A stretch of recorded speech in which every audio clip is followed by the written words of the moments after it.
paying the price for every day by believing in paradise. Even though I've been debating them since I was a little kid, I'm always like actually forgetting on a moment to moment basis that there are actually like millions and millions and millions of people who are true believers of different religions, including Christianity. And it's so weird to be reminded that like there are people right now, like at this very moment, probably within a kilometer radius of me, next to the beach in San Diego where I am, many of whom are getting down on their knees and putting their hands together and looking at the sky, and they truly believe that there's someone out there who is listening to the things that they're saying and the requests that they're making in their minds.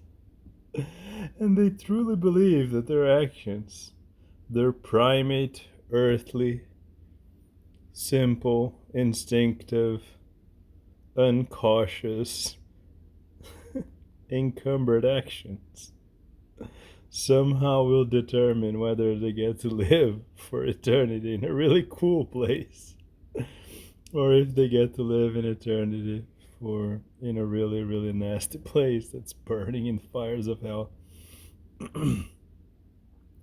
It's just, I saw another video by Sam Harris earlier today, and he was talking about how if you go to Scandinavia, people have the same level of belief in the God of Abraham as they do in Zeus, right? So when the Scandinavians look at the United States, like it feels the same, right? Like you look at those people, and it's like, why, like, do you have these people believe in Zeus? It's very confusing. And sure, I've made a few videos defending Christianity, and I am pro-Christian in some ways because I do believe Christianity increased our average IQ, and I do think that, like, for some levels of intelligence, it might help you like become more conscientious and act a little bit better with your peers if you are, God-fearing and stuff like that.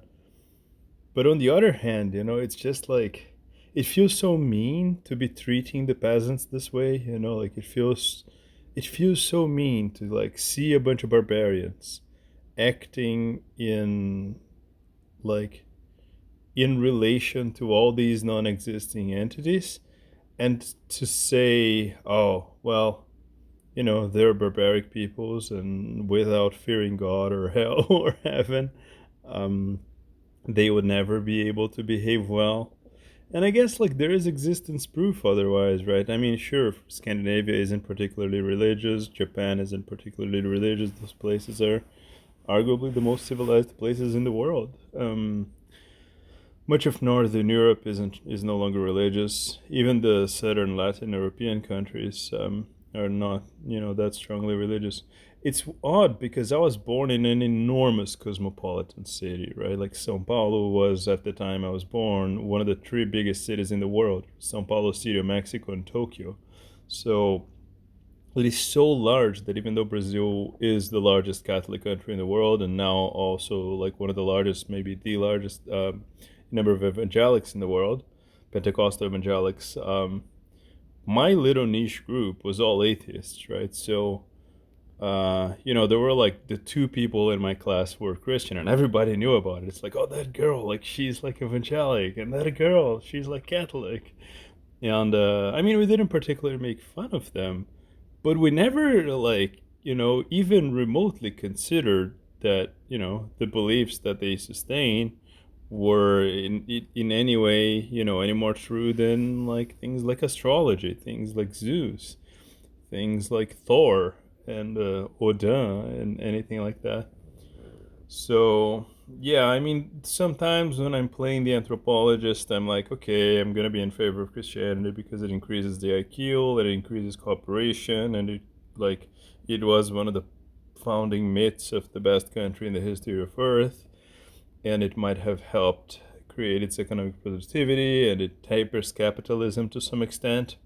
But on the other hand, it's like, Jesus, man, we are like lying to 200 million people that there's like literally an all knowing, all benevolent, entity that actually created the earth, and then like after creating the earth made a garden.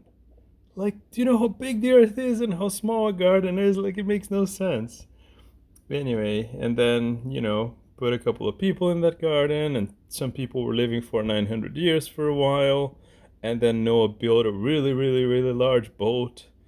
um yeah, and then the Jews like escaped the desert, and there was like a pharaoh in Egypt for some reason, and people have been like truly believing those things for so long. I don't know, it just feels really bad, and people say like, oh, what about when my grandma's dying, and like, are you gonna tell her that like there isn't Jesus and God and all that and heaven, and in her deathbed, are you gonna make her like feel miserable when she's like holding her cross and praying? I mean, yeah, maybe not. Like, maybe at 98 years old you're too old to learn the truth, and you've been relegated to like the mountains and heaps of people in history who perished without ever knowing that they were going to disappear and stop existing in the same way that you've never existed before you were born. But do we really like have enough moral sustaining ground to believe ourselves so arrogantly that we can tell the peasants and the barbarians and the idiots and the stupid people, all 200 million of them, like, are we truly allowed to keep having them believe in all this metaphysical like cosmology and complexity? Are we truly allowed to like generate so much guilt into all of those people who live outside the precepts of Christianity for whatever reason? Because they're gay, because they like orgies, because they just want to hang out, because they don't like going to church, because they have ADHD. I don't really know. I don't know. I think it's really dangerous. Yeah, I think most days I'm pro Christianity, but for some reason this night I'm feeling very like anti Christian. And I feel like we might have screwed up by, being so forgiving of that level of imbecility and retardedness and just like sheer incapability of interpreting reality. And maybe like a time will come where we will be the ones who are judged.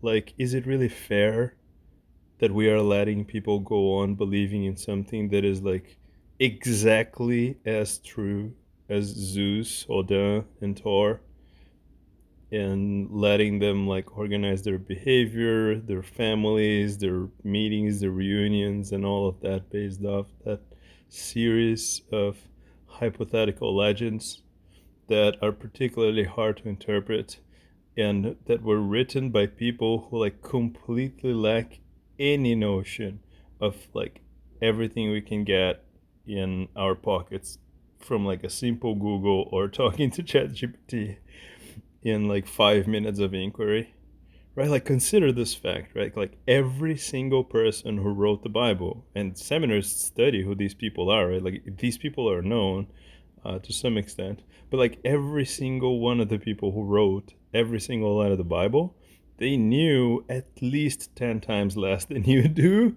about anything about the world, right? Like, they had no idea, like not even a smidge of an idea of how the world worked. And somehow we are letting like millions and millions of people into the meat grinder. Because what? Because we want to protect a couple of grandmas? I mean, come on, right? So I guess my suggestion is, if someone is less than 50, just give them a chance. Just like introduce them to like a little bit of reality, and if it sticks, it sticks. And maybe one person at a time we will like get everybody to wake up, right?